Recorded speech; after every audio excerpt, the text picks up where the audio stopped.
ॐ सदाशिवसमारम्भां शङ्कराचार्यमध्यमाम् अस्मदाचार्यपर्यन्तां वन्दे गुरुपरम्पराम्। श्रुतिस्मृतिपुराणानाम् आलयं करुणालयं नमामि भगवत्पादं शङ्करं लोकशङ्करम्। अज्ञानतिमिरान्धस्य ज्ञानाञ्जनशलाकया चक्षुरुन्मिलितं येन तस्मै श्रीगुरवे नमः। गोविन्द जय जय गोपाल जय जय गोविन्द जय जय गोपाल जय जय गोविन्द जय जय गोपाल जय जय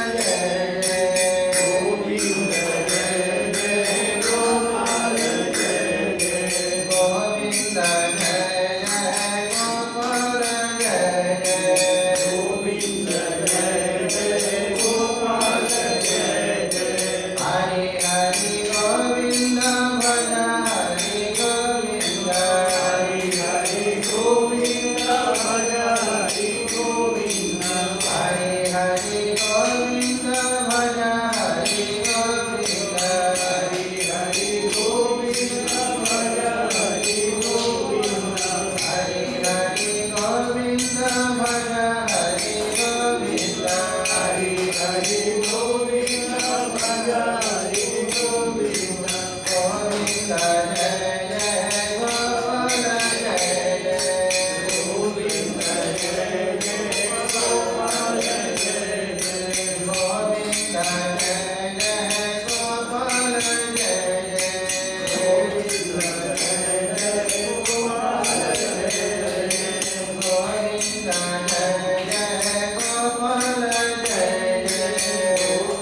गोविन्द जय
परमात्मने नमः।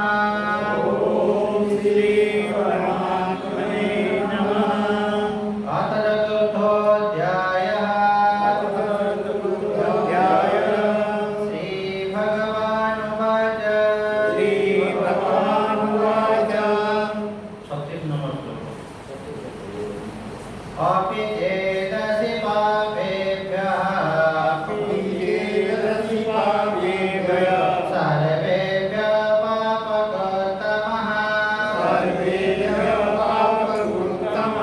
सर्वं ज्ञानप्लवेनैव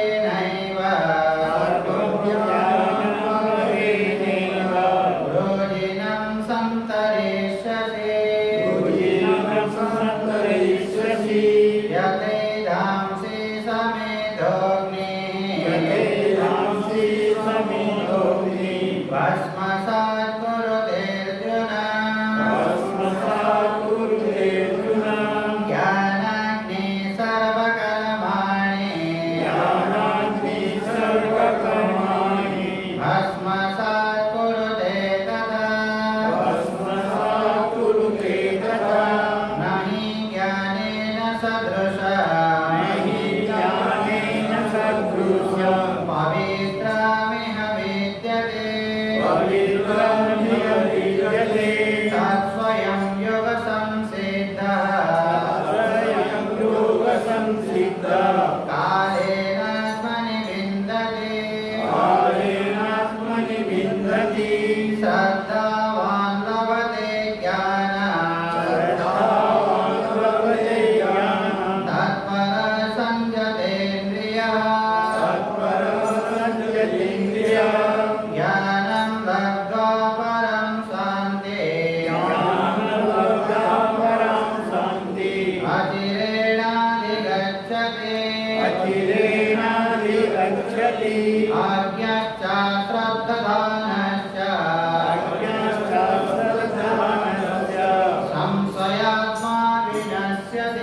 संशयात्मा विनश्यति नायं लोकोऽस्ति न परः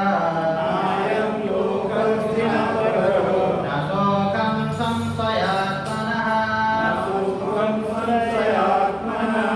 योगसंन्यस्तकर्माणां ज्ञानसंच्छिन्न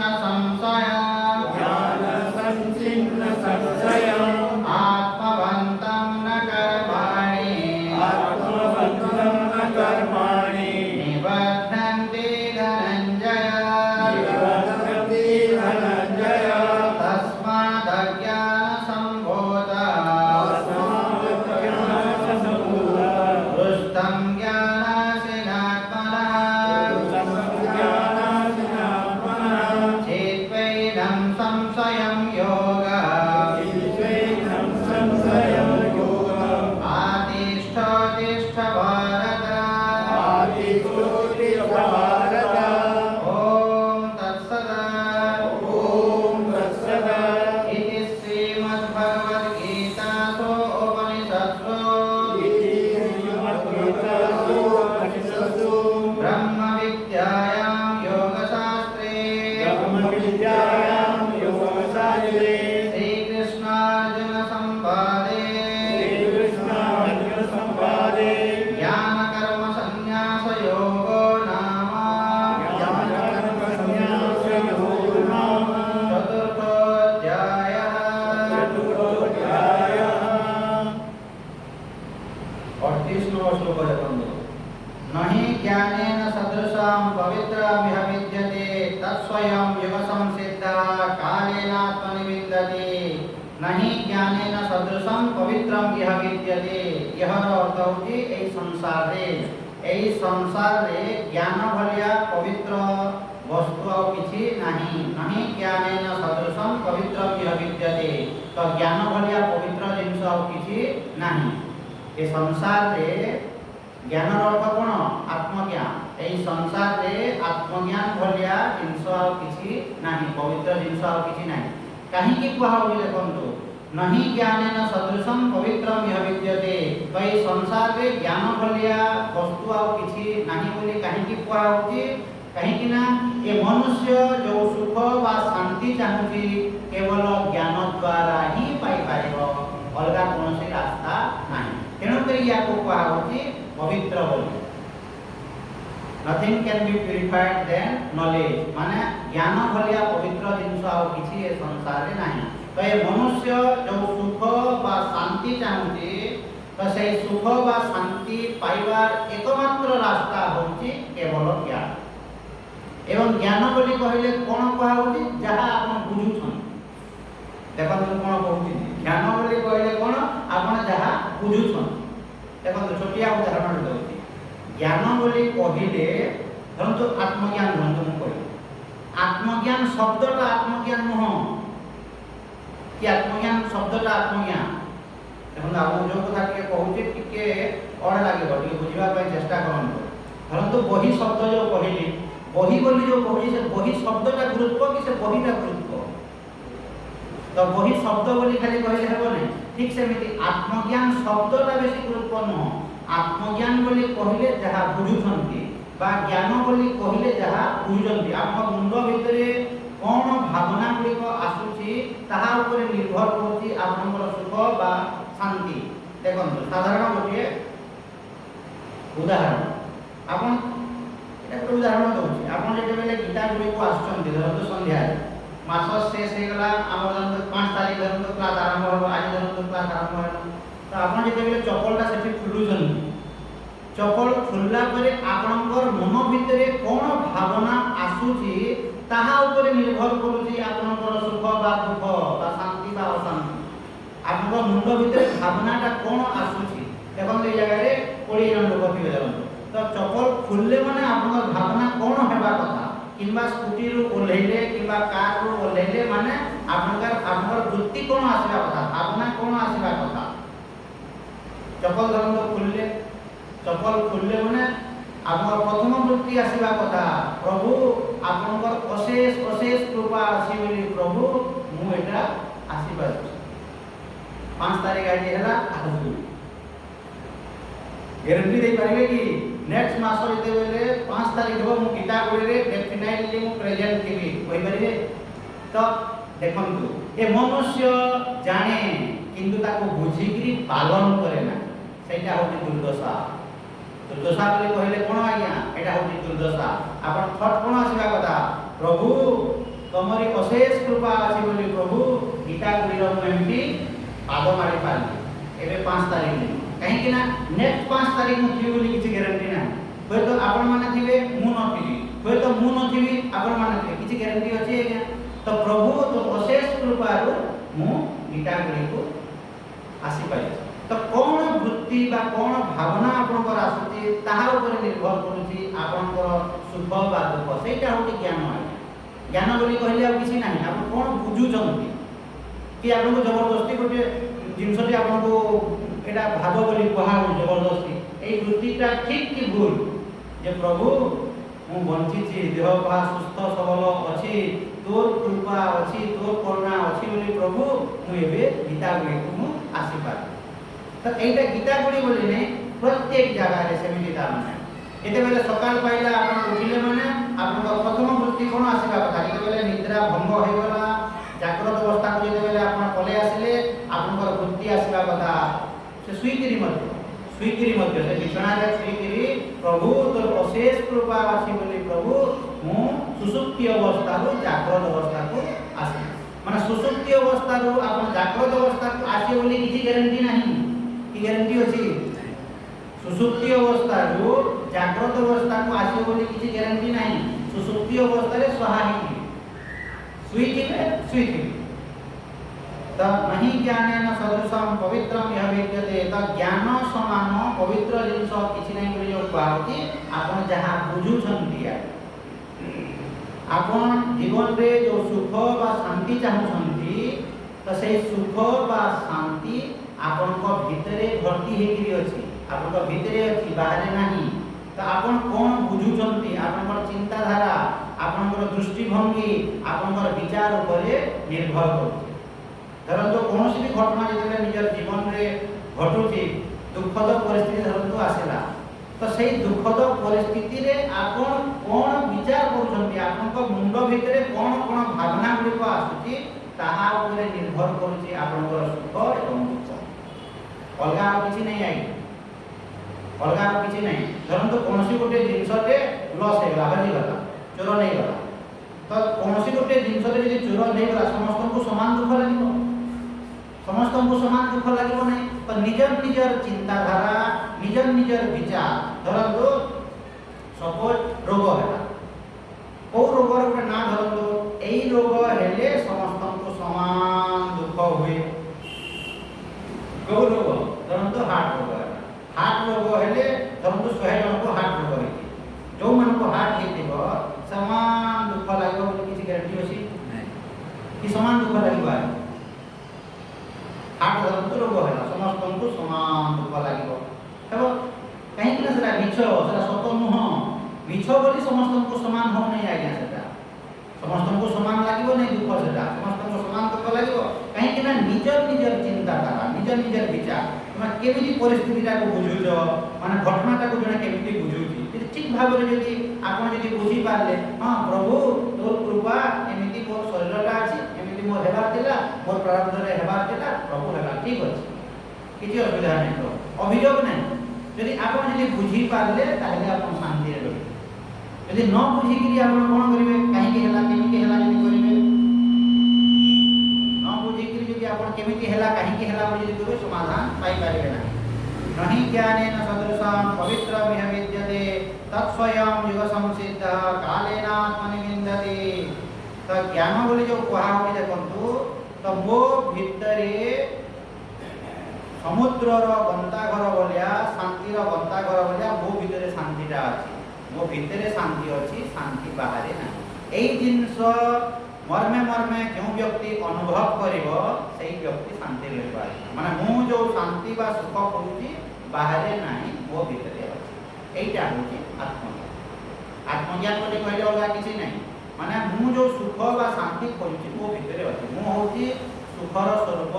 मु होची शांतिर स्वरूप बाहरे नाही बाहरे जदि आपण खोजुथिबे माने जन्म जन्मांतरे कल्प कल्पांतरे आपण शांति पाई पारिबे नै काहे बाहरे जदि सुख खोजुछन एई जिंस आविष्कार करबाटा एते सहज न हो आज्ञा तो समस्त कोन भाबुछन बाहरे सुख अछि बोली बाहरे ता माने होइछन माने घर द्वार स्त्री पुत्र जमी बाड़ी ए सब दिरे ता माने सुख अछि बोली बाहरे माने दौड़ुछन तो बाहरे सुख नाही मो भितरे सुख अछि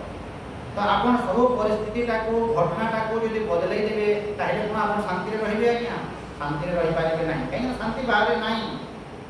परिस्थिति ताको घटना ताको यदि आपण सब धरंतु कंफर्टेबल सिचुएशन करि देले जहा भी घटना घटिबो जहा भी जीवन रे आसीबो सब कंफर्टेबल सिचुएशन यदि करि देले तथापि मध्ये आपण शांति रे रहिबे कि शांति रे रहि पारिबे नाही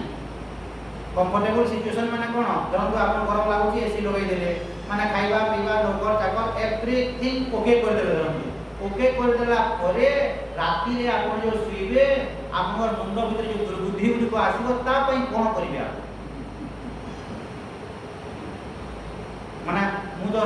सब जिन मु तो जमी बाड़ी घर द्वार सब कर देनी एते एते पैसा पत्र प्रचुर परिमाण रे रखि रुखा देछि सब एवरीथिंग ओके किंतु मु तो भोग करिया पई न थि एई जो भावनाटा आसीबो ता पई केते टंका रखिबे ता पई केतेटा कार किनिबे एई भावना आसीबो ना नाही कि आसीबो नाही आपण मृत्यु आसीबो नाही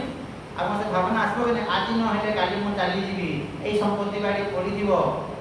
तो एई जो भावना गुडी को आसीबो आपण भाबो जे आउ केमिति मु टिके अधिका टिके बंचिबी ता डॉक्टर बाकू आराधना दे कि जाइया मते विटामिन दे कि मते सुस्थ सबल टिके करंत तो आउ टिके अधिका मु बंचिबी से डॉक्टर महाप्रभु तो से बंचिबो नाही तो आपण को से बंचेबो कि यदि सेमिति डॉक्टर महाप्रभु धरंतु विटामिन खाइ कि सुस्थ सबल यदि होता पाबले तो बाकी मान को भी करला से तो से कोन कहबो से डॉक्टर महाप्रभु अरे मु तो बंचिबी नाही सब दिन तोते कोन मु देबी जेते आपण विटामिन खानतो जेते जहा करंतो माने 100 वर्ष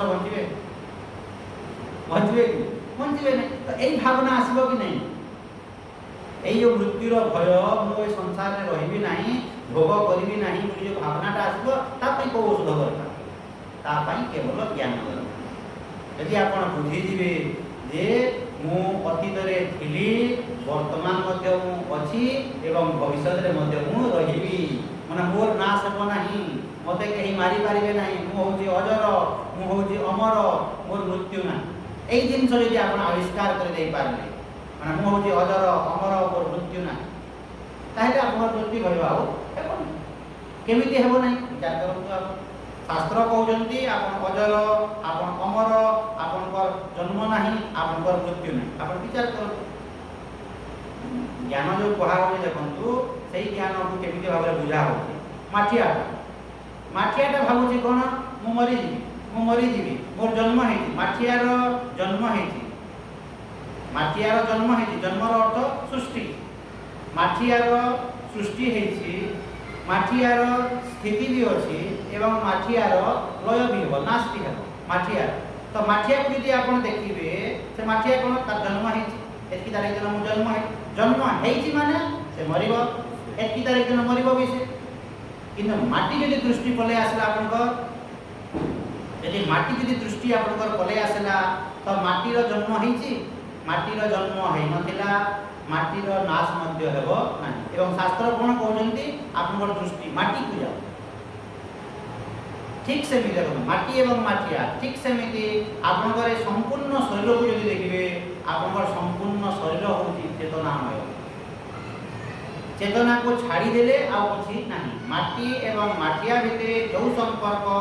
ଶରୀର ଏବଂ ଚେତନା ଭିତରେ ସେଇ ସମ୍ପର୍କ। ଆପଣଙ୍କର ଦୃଷ୍ଟି ଶରୀର ପ୍ରତି ଯାଉଛି ବୋଲି ଆପଣଙ୍କର ଜନ୍ମ ଅଛି, ମୃତ୍ୟୁ ଅଛି। ଆପଣଙ୍କର ଯଦି ଚେତନା ପ୍ରତି ଯଦି ଦୃଷ୍ଟି ପଳେଇ ଆସିବ, ଆପଣଙ୍କର ଜନ୍ମ ନାହିଁ। ତ ମୁଁ ହେଉଛି ସଚ୍ଚିତ୍ ଆନନ୍ଦ ସ୍ୱରୂପ। ଏବଂ ବିଚାର କରିକିରି ଏଇଟା ଖାଲି ମୂର୍ଖ ଭାବରେ ବୁଝିଦେଲେ ହେବ ନାହିଁ। ମୂର୍ଖ ଭାବରେ ଖାଲି ବୁଝିଦେଲେ କିଛି କାମ ଦେବ ନାହିଁ। ବିଚାର କରିକିରି ଏନାଲିସିସ୍ ଯଦି କରିବେ, ଏନାଲିସିସ୍ ଯଦି ଆପଣ କରିବେ, ବିଚାର ଯଦି କରିବେ,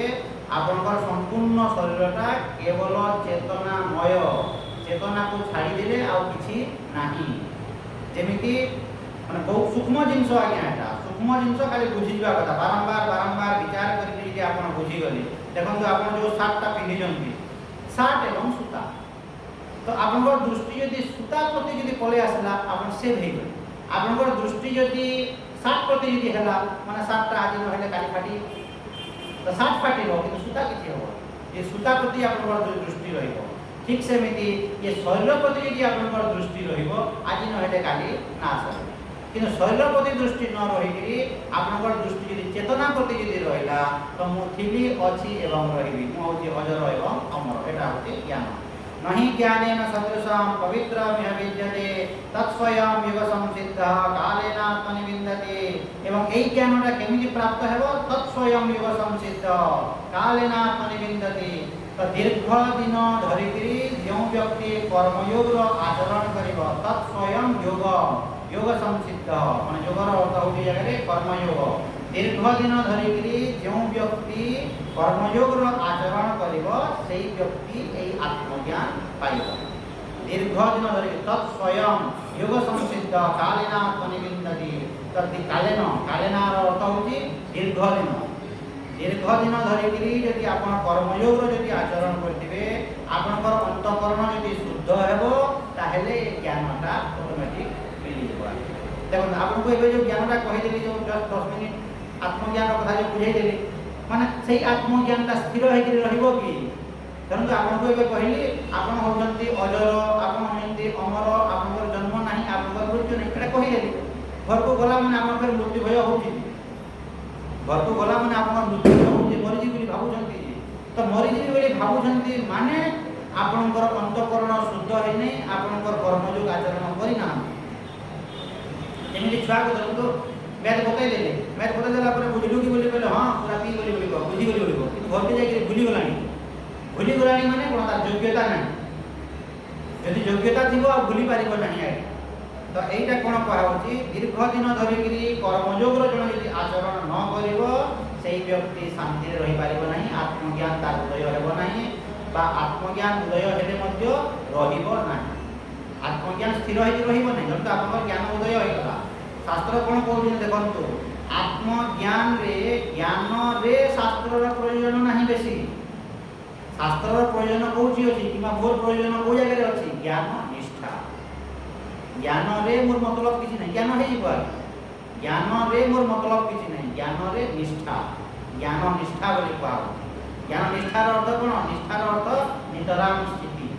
निष्ठार संज्ञा होती नितराम स्थिति। यदि मोर निष्ठा जदि आसला मु सब समय से स्थिति रे जदि रही पाली ताहले मोर लाभ। तो सही स्थिति रे आपण केते बेले रहिबे? दीर्घ दिन धरि यदि कर्मयोग रो यदि आपण आचरण करिवे। एवं कर्मयोग रो आचरण रो अर्थ होती कोन? निद्रा भंग होगारो निद्रा जीवा पर्यंत फुल ऑफ इंस्पिरेशन ना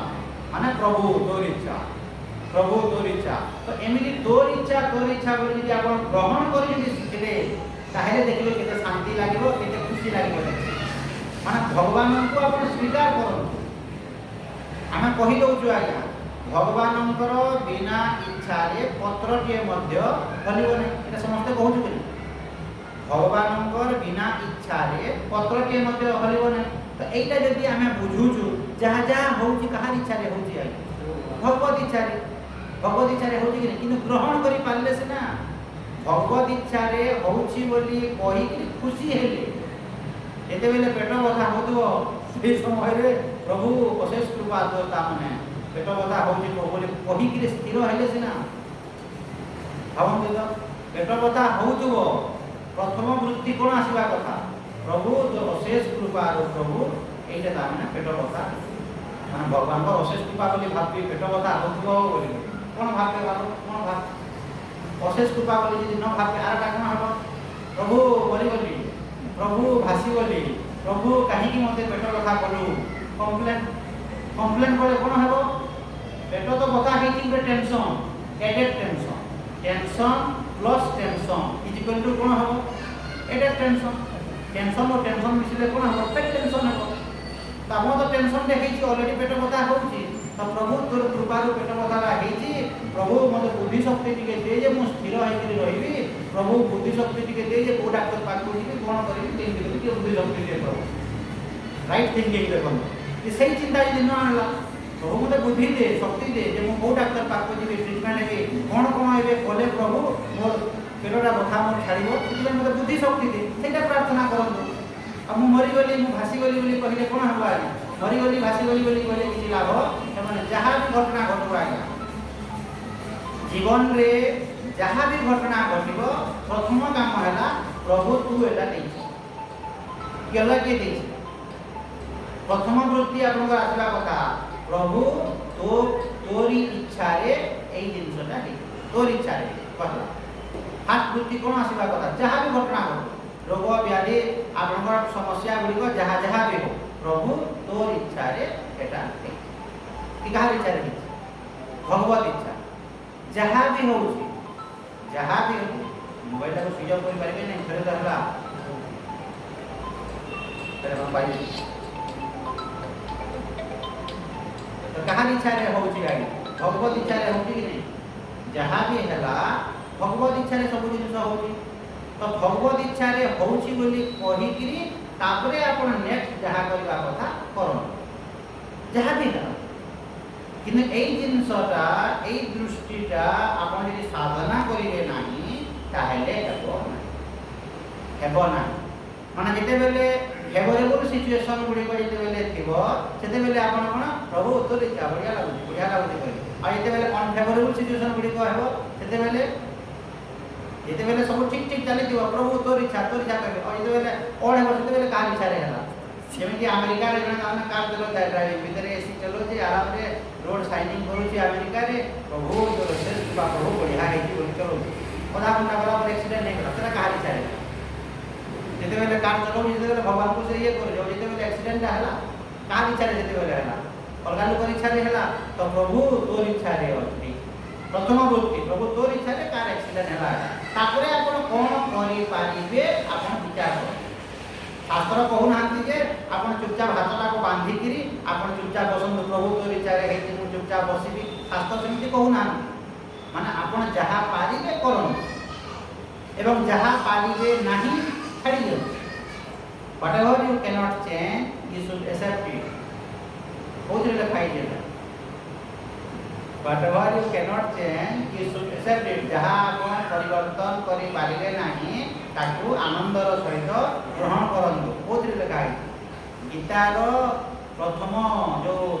शिक्षार प्रथम श्लोक द्वितीय अध्याय 11 नंबर श्लोक मन अच्छी कि सब भूली गए गीतार जो भगवान श्रीकृष्ण जो अर्जुन को शिक्षा देते शिक्षार प्रथम श्लोक द्वितीय अध्याय 11 नंबर श्लोक असोचानपसोचस्त्वं प्रज्ञावादांश्च भासते गतासुनगतासुश्च न अनुशोचन्ति पंडिताः तापर लगा होती जातस्य हि ध्रुवो मृत्यो ध्रुवं जन्म मृतस्य च तस्मात् अपरिहार्येते नत्वं सुचितमर्हसि जहाँ अपरिहार्य जहाँ तू बदलै पारिबु नाही ताकू तू आनंदर सहित ग्रहण कर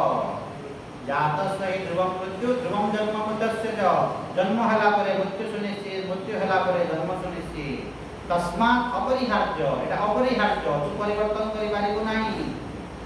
तस्मात् अपरिहार्यते नत्वं सुचितमर्हसि हे अर्जुन तू सुख कर नाही आपण यदि कहबे जान दो मो बापा यहाँ मरि गले मु कोन कहबी आपण प्रवचन रे कहि दउची सामना सामने हेले कष्ट लागो बोली कहबेनी आज्ञा मोर बापा मरि गले बोली कहले मु कोन कहबी आज्ञा आपनकर बापा मरि नाहंती समस्तकर बापा माने मरिबे समस्तकर बापा मरिबे आपन बापा मरि बोली कहि कहनी आपन कहबे आज्ञा मोर स्त्रीटा मरि गला समस्तकर स्त्री माने मरिबे आज्ञा यू वेट एंड वॉच आपन टिके अपेक्षा करन से कथा कहले कोना लागो हां माने मोर बापा मरि जेंती मोर स्त्रीटा मरि जेंती आ ये केमिति कथा कहले ताको कोन कहबा कथा ताको तामे जे कहबे हां किछि नै तुम स्त्री मरि गले न मरिबा कथा केमिति मरि गले एटा कहले तो खुशी लागे न मरिबा कथा ताको जे कहबे केमिति मरि गला न मरिबा कथा ता को गाली देबो केमिति कर देबो कोन ओटे हेइतबो बोली जे कहबे जे खुशी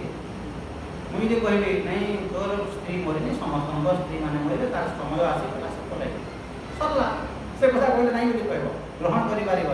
तो जहाँ आपण परिवर्तन करि पारिबे नाही ताकू आपण ग्रहण करन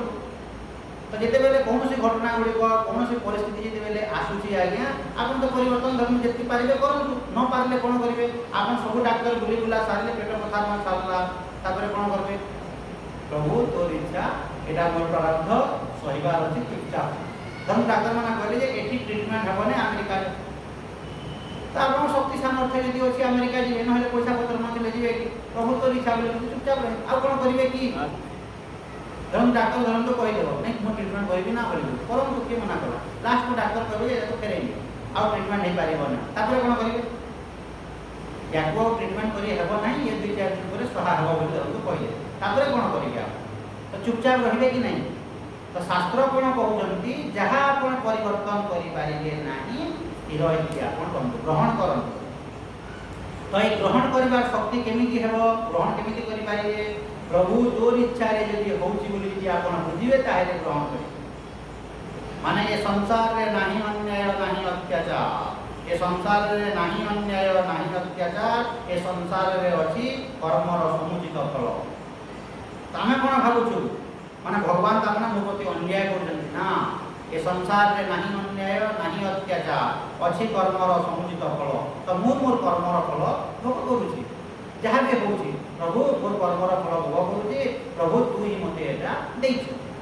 तो तू ही मते देइछु बोली कहले आ अभियोग हेबो आज्ञा तो एमिति जहाँ भी घटना घटुची सब घटना को प्रभु तोर इच्छा रे बोली कहिली आपण आनंद रे ग्रहण करन एवं ताको ग्रहण करिया पई शास्त्र कोन कहउजंती आज्ञा विचार करन शास्त्र कहउजंती सकाल पाइला माने उठी गिरी जो ठाकुर घरे आमे जो पूजा करछु जल्दी 10 मिनिट की 15 मिनिट की आधा घंटा तार उद्देश्यटा कोन तार उद्देश्यटा होउची जे हम रेडी होंतु दिन सारा गोटे दिन पाई बेसी नहीं गोटे दिन पाई प्रभु सकाल जब आपण पूजा दया करले गीता अध्ययन करले गीता अध्ययन करले कोनटा बुझुछन खाली गीता अध्ययन गो बोलिया पढी दिले कोनटा किछि हम मु गीता अध्ययन पढु जाय गीता अध्ययन न पढले पानी के मु पिया नहीं पढले कोनटा हो जदि न बुझुछन तो पूजार उद्देश्य होउची सकाले जो आधा घंटा जो आपण पूजा करनती आधा घंटा करले कि घंटा से करले कि जहा करले कि ध्यान विचरण करले कि जहा तार उद्देश्यटा होउची आपण रेडी होंतु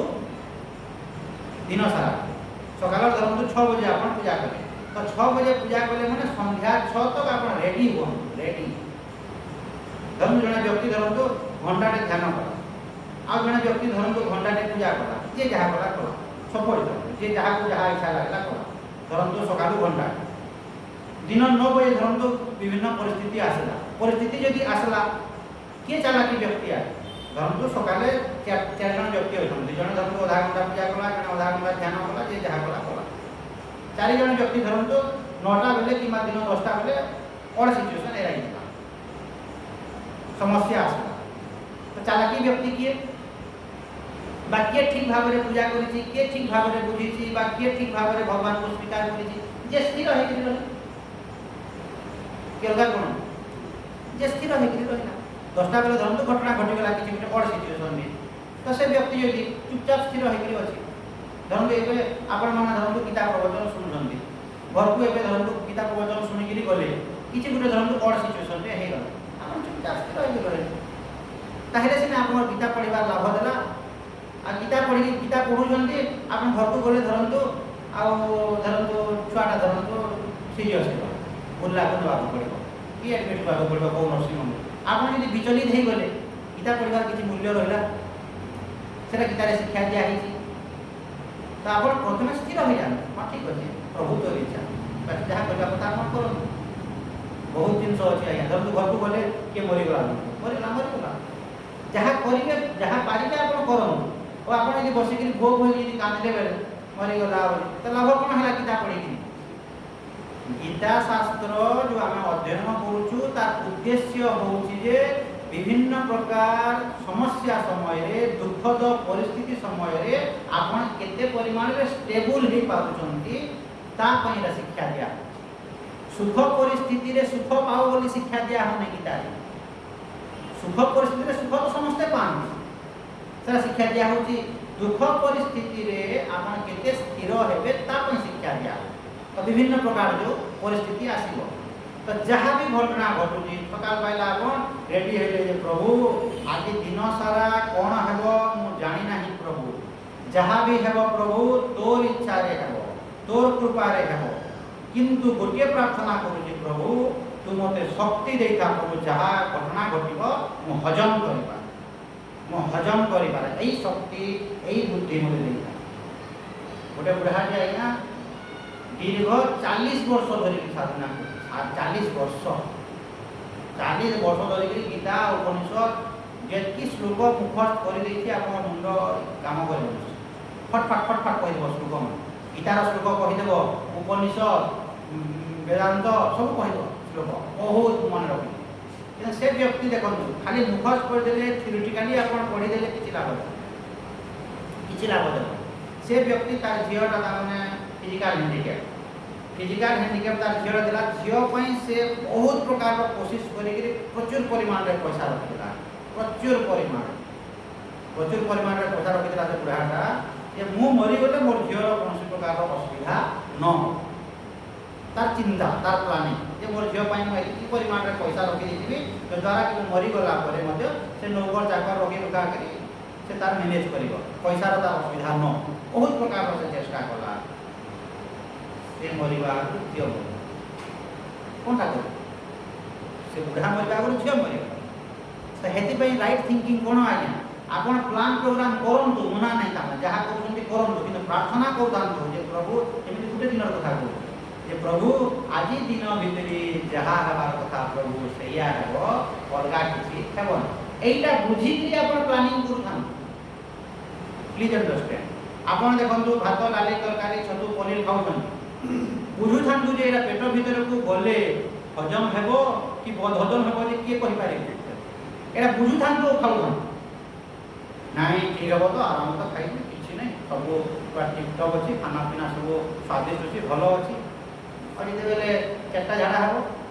ତାପରେ ଗାଲି କରିବେ। ଯଦି ବୁଝୁଥିବେ ଯେ ଏଇ ଯେଉଁ ଖାଦ୍ୟଟା ପେଟ ଭିତରକୁ ଏବେ ଯେଉଁ ଯାଉଛି, ଯେଉଁ ଖାଉଛି ଲଞ୍ଚ, କ'ଣ ହେବ ଯେ କିଛି ଗ୍ୟାରେଣ୍ଟି ନାହିଁ, କି ଗ୍ୟାରେଣ୍ଟି ଜାଣିଛନ୍ତି ଆପଣ? ଶାସ୍ତ୍ର ଦେଖନ୍ତୁ, ଶାସ୍ତ୍ର କ'ଣ କହୁଛନ୍ତି, ବୁଝୁଥାଅ ଏବଂ ଖାଉଥାଅ, ବୁଝିକିରି ଖାଉଥାଅ। ନ ବୁଝିକିରି ଯଦି ଆପଣ ଖାଇବେ କରିବେ। ବୁଝିକିରି ଖାଇଲେ କିଛି ଅସୁବିଧା ଅଛି ଆଜ୍ଞା? ଜ୍ଞାନୀ ଏବଂ ଅଜ୍ଞାନୀ ଭିତରେ ତଫାତ୍ କ'ଣ? ତା ମାନେ ଜ୍ଞାନୀ ଖାଉଥିବ, ଜ୍ଞାନୀ ବି ଖାଇବ ଏବଂ ଅଜ୍ଞାନୀ ବି ଖାଇବ, କିନ୍ତୁ ଜ୍ଞାନୀ ବୁଝୁଥିବ ଯେ ଯେଉଁ ଖାଦ୍ୟଟା ମୁଁ ପେଟ ଭିତରକୁ ନେଲି ହୁଏତ ହଜମ ହେଇପାରେ କିମ୍ବା ବଦହଜମ ମଧ୍ୟ ହେଇପାରେ, କିଛି ନା କିଛି ତାର ଅସୁବିଧା ମଧ୍ୟ ହେଇପାରେ। ପ୍ରଭୁ ତୋର ଇଚ୍ଛା। ଓମ୍ ବ୍ରହ୍ମାର୍ପଣର ଅର୍ଥ କ'ଣ? ବ୍ରହ୍ମାର୍ପଣ ନ କର, କିନ୍ତୁ ଏଇଟା ବୁଝ, ସେଇଟା କରିବାଟା ସେଇଟା ବ୍ରହ୍ମାର୍ପଣ। ଦେଖନ୍ତୁ କ'ଣ କହିଲି, ବୁଝି ହେଉଛି? ଜଣେ ଧରନ୍ତୁ ଓମ୍ ବ୍ରହ୍ମା ପ୍ରଣାମ କରିଦେଲା, ଓମ୍ ବ୍ରହ୍ମା ପ୍ରଣାମ କରିକି ତୁଳସୀ ପତ୍ର ଦେଇକିରି ଖାଦ୍ୟ ଖାଇଲା। ଆଉ ଜଣେ କିଛି କଲା, ପ୍ରଭୁ ତୋର କୃପା ପ୍ରଭୁ, ତୋର ଇଟା ପ୍ରସାଦ ପ୍ରଭୁ, ମୁଁ ଖାଉଛି, ତୋର ଇଚ୍ଛାରେ ଯାହା ହେବା କଥା। କୋଉଟା ମେନ୍ ବ୍ରହ୍ମା ପ୍ରଣାମ? ହେଟା ମେନ୍ ଏ ଯେ କରିଲା। ଏ ଗୋବ ଭଳିଆ ଯେ କହିଥିଲା କ'ଣଟା? ଖାଲି କହିଦେଲେ ହେବ? କିଛି ଲାଭ ହେବ? ଏ ବ୍ୟକ୍ତି ଦୁଃଖୀ ହେବ ଆଜ୍ଞା। ବ୍ରହ୍ମା ପ୍ରଣାମ କରିକି ମଧ୍ୟ ଇଏ ଦୁଃଖୀ ହେବ। ଆଉ ଜଣେ ସେ ବ୍ରହ୍ମା ପ୍ରଣାମ ଶ୍ଲୋକ ଜାଣିନାହିଁ, ବ୍ରହ୍ମା ପ୍ରଣାମ ଶ୍ଲୋକ ସେ ଜାଣିନାହିଁ, କିନ୍ତୁ ସେ କ'ଣ କଲା? ପ୍ରଭୁ ତୋର ଏଇଟା ପ୍ରସାଦ ପ୍ରଭୁ, ଆଉ ଯାହା ଏଇଟା ମିଳିଲା ମୁଁ ଖାଉଛି ପ୍ରଭୁ, ଆଉ କ'ଣ ହେବ ତୋର ଇଚ୍ଛା ପ୍ରଭୁ, ତୋର ଇଚ୍ଛାରେ ଯାହା ହେବା କଥା ଏମିତି କହିକିରି ଆରାମରେ ସେ ଖାଇଲା। ତ କୋଉଟା ବେଟର? ଦୁଇ ଭିତରୁ ବ୍ରହ୍ମା ପ୍ରଣାମ ଖାଲି କରିଦେଲେ ଖାଲି ହେବ? ତ ବ୍ରହ୍ମା ପ୍ରଣାମ କଲେ କିଛି ହେବ ନାହିଁ। ତ ବୁଝିକିରି ବ୍ରହ୍ମା ପ୍ରଣାମ କର୍ମ ନା ନାହିଁ। ଧରନ୍ତୁ ଜଣେ ବୁଝିକିରି ବ୍ରହ୍ମା ପ୍ରଣାମ କଲା, ଆଉ ଜଣେ ବୁଝିକିରି ଧରନ୍ତୁ କିଛି ନ କଲା, ତ ସେ ଭିତରେ ଯଦି କମ୍ପେୟାର କରିବେ ଏଇଟା ବେଟର। ବୁଝିଛି ମଧ୍ୟ ଏବଂ ବ୍ରହ୍ମା ପ୍ରଣାମ ମଧ୍ୟ କରୁଥିଲେ ଠିକ୍। ତ ସବୁ ଜିନିଷକୁ ଆପଣ ବୁଝନ୍ତୁ, ବୁଝିକିରି ଆପଣ ଯାହା କରିବା କଥା କରନ୍ତୁ। ତ ସକାଳ ପାଇଲା ମାନେ ପ୍ରଭୁ ତୋର ଇଚ୍ଛାରେ ଆଜି ଦିନ ସାରା ଯାହା ହେବା କଥା ପ୍ରଭୁ ସେଇଆ ରେଡି। ଯଦି ଆପଣ ସେତିକିରେ ଯଦି ଆପଣ ରେଡି ହେଇପାରୁନାହାନ୍ତି, ଥରେ ଏଇଟା ସକାଳୁ ପୂଜା କଲେ, ସେଥିପାଇଁ ତ୍ରିକାଳ ସନ୍ଧ୍ୟା ବୋଲି ପାଉ। ତ୍ରିକାଳ ସନ୍ଧ୍ୟାର ଅର୍ଥ କ'ଣ? ସକାଳୁ ଥରେ ମାନେ ସୂର୍ଯ୍ୟ ଉଦୟ ପୂର୍ବରୁ, ତାପରେ ଆପଣ ମଧ୍ୟାହ୍ନରେ 3ଟା ବେଳେ ଥରେ କରିବେ, ତାପରେ ସନ୍ଧ୍ୟା ସୂର୍ଯ୍ୟାସ୍ତ ପୂର୍ବରୁ। ତ 3 ଥର ରେଡି ହେବ ବୋଲି କୁହାହେଉଛି। ଆପଣ 3 ଥର ରେଡି ଯଦି ହେଲେ, ଯଦି ହେଉନି ହେଲେ 3 ଥର କର, ମାନେ ସେଇ ଜିନିଷଟା ଯେ ପ୍ରଭୁ ତୋର ଇଚ୍ଛାରେ ଆଜି ଯାହା ହେବା କଥା। ତ ସେଇ ଜିନିଷ ଯଦି ଆପଣ ଦୃଢ଼ ଭାବରେ ଯଦି ସକାଳୁ ଯଦି ରେଡି ହେଲେ ଆଜ୍ଞା, ଯାହା ବି ଘଟଣା ଘଟୁ, ଆମର ଥଟ୍ କ'ଣ ଆସିବ ଆଜ୍ଞା? ପ୍ରଭୁ